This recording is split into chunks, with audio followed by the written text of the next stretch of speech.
going on, ladies and gentlemen? Welcome to another video. We have quarterbacks and kickers coming at you.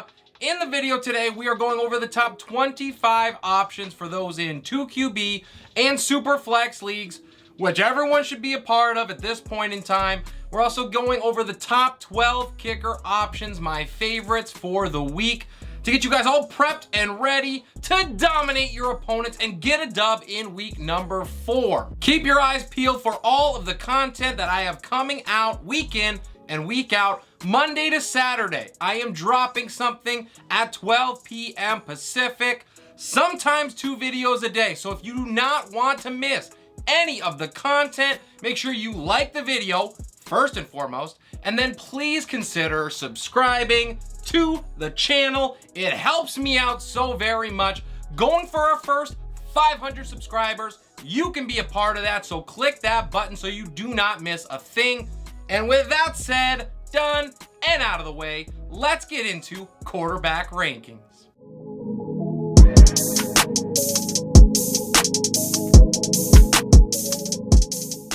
Kicking it off is none other than Josh Allen. He travels to Baltimore. His numbers have been absolutely staggering already, and the defense in Baltimore has been floundering. It's going to be a 4th straight finish in the top 4 for Allen. It is set in stone. To number 2, it is Jalen Hurts. He gets the Jaguars.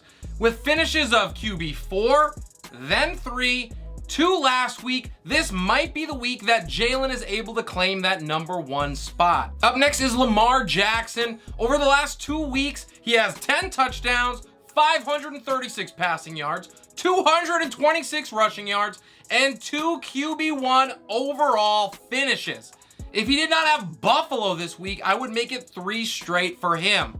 To number 4, it is Justin Herbert traveling to Houston. I do have him higher than consensus, and that is because his coach stated he did not suffer any setbacks, so he should be plenty equipped to take advantage of a subpar Houston defense in this game. Keenan Allen also might potentially return. That would be big for this team as well. Rounding out my top 5, I have Joe Burrow against Miami. He has back-to-back games with 0 picks after he tossed 4 in the opener. It is great to see that trend reverse for him. If Joe Mixon can't go, and that is still a big if at this point, Joe Cool is going to have to go to the air even more. At 6, I have Patrick Mahomes in that showdown with Tom Brady and the Bucks. It's probably going to be a similar week to what we saw from Aaron Rodgers last week against Tampa Bay, but Patty has better weapons and he'll probably throw at least 1 other touchdown and maybe 2 more than Rodgers did. Kyler Murray is next. He's in at 7 against a Carolina defense that has been better than advertised. As far as this offense so far for Arizona, it has looked poor to say the least, but Kyler still has 2 finishes in the top 10. If he can do it against this improved Carolina defense, it's going to give owners hope and optimism that a boom game or 2 is coming. Next up, at my 8th spot and all the way up, is Tua Tagovailoa traveling to Cincinnati. He enters quarterback 1 land for the first time, at least for me.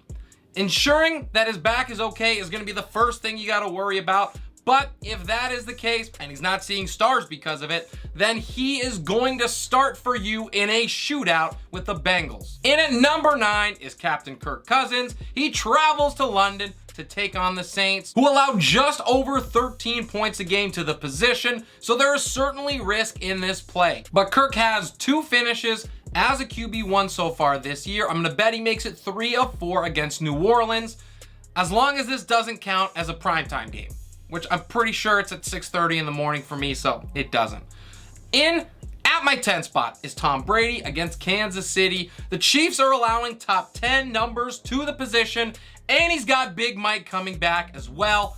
Brady is dangerous after a loss. He's going to be pissed after losing to Rodgers last week. He is not going to lose to Mahomes this week if he can have a say in it. He goes to the air to ensure that that happens. At 11, and up next is Matthew Stafford. He traveled to San Francisco. It is going to be a major test for Matthew Stafford in this game. He has cracked the top 25 just once in 3 tries so far, and he's still looking for his first 300-plus yard performance of the season. San Francisco is not going to make it easy on him, but the Rams offense will eventually be too much. Aaron Rodgers is my last QB1. It looks like he's finally starting to gel at least a little bit with this wide receiver core, and the Patriots are going to help him out with that. They allow over 22 points a game to signal callers, and did you see what Lamar Jackson did last week against them? Wasn't pretty. To 13, maybe not so lucky, it's Russell Wilson against Las Vegas.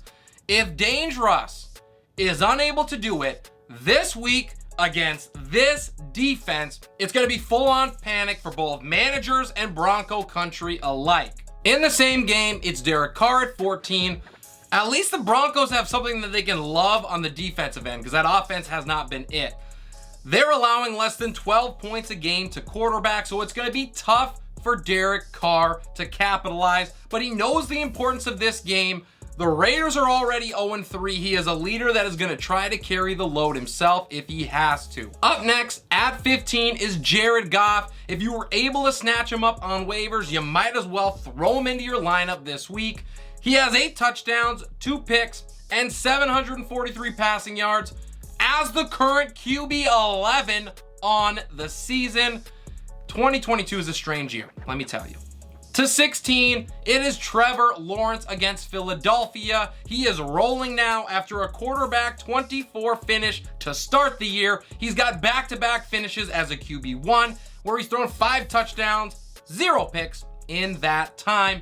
If he can keep it going this week against a really tough Philadelphia team, he's going to really start to raise some eyebrows.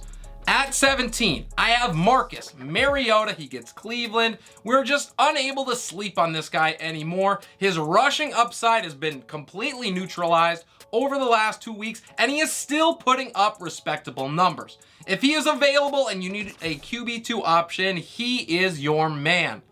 My 18th ranked quarterback is Carson Wentz, and we just have to call it what it is from last week, okay? He Wentzed it. He Wentzed it really bad. And who knows, he could against Dallas as well, but he's shown up in the top 5 twice already, so he's earned a spot here.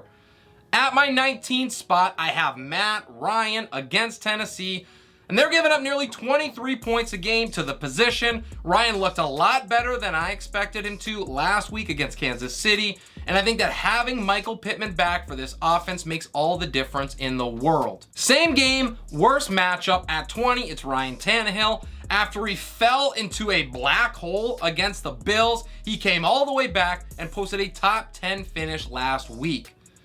Tumbling down my rankings, and rightfully so, is Justin Fields at 21. I really want to trust the guy. I just cannot do it at this point.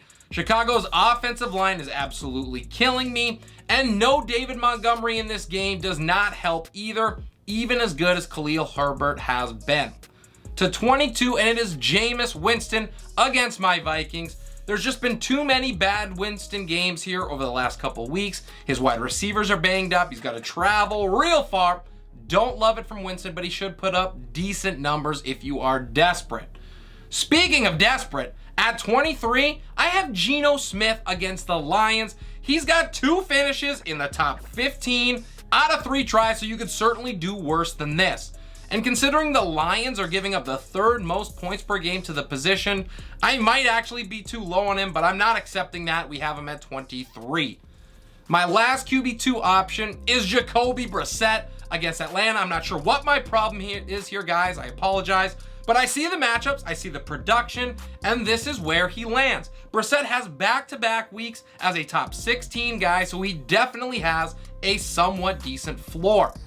At 25, I have Baker Mayfield. He's the final quarterback that I see startable in week number 4. And as bad as he has looked, and at times it has been absolutely brutal, he's outperformed this ranking every week so far.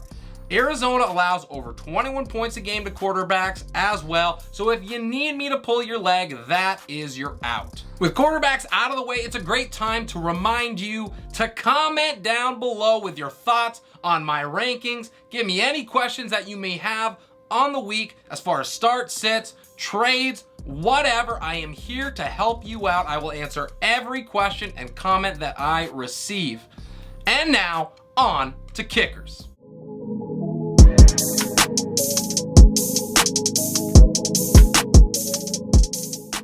The top two spots this week are from the same game. It's that Buffalo-Baltimore matchup. It should be a really high-scoring affair, so plenty of kicking opportunities both ways. I like Justin Tucker and Tyler Bass to do very well here. At number 3, I have Evan McPherson. The Cincinnati Bengals offense woke up a little bit last week. I know it was the Jets, but he will do just fine here against Miami. At 4, I have Jake Elliott against Jacksonville. He hasn't really lit it up yet this year, but he has been very consistent. Now, Jacksonville's defense is no joke. They could tighten up after that powerful Eagles offense moves them down the field and give Elliott some chances to shine. Rounding out my top 5 is Dustin Hopkins traveling to Houston. And at 6, it is Ryan Suckup against Kansas City. And 7 brings Harrison Butker, hopefully returning from injury against Tampa Bay. I think, once again, plenty of points are going to be scored in this game. And Butker is in prime position to return from that injury and pick up right where he left off. Young-Ho Koo is in at 8, and at 9 I have Brandon McManus traveling to Vegas. My top 10 ends with Matt Gay against San Francisco. This Rams offense hasn't been on fire yet, but it is looking better. San Francisco, I think, locks it down with a bend and don't break approach, and that means at least a couple kicking opportunities for Gay. In this one, he's yet to drop out of the top 20. My 11th ranked kicker is Greg Joseph, Greg the Leg against the Saints. And the final kicker I have as starting material in week number 4 is Jason Sanders against the Bengals. I do not see a whole lot of defense at all in this game. I think Sanders is going to be a quality option behind an extremely potent Miami offensive attack. That'll do it for the video today. I hope you guys enjoyed the content. Let me know how you thought I did on the rankings. Your feedback is always so appreciated. Make sure you smash that like button for me, and please subscribe to the channel. Every sub helps. I'm on my way to 500, so help me get there. This is Relentless Press. I'm your host, Abraham Opatz, and we'll see you next time.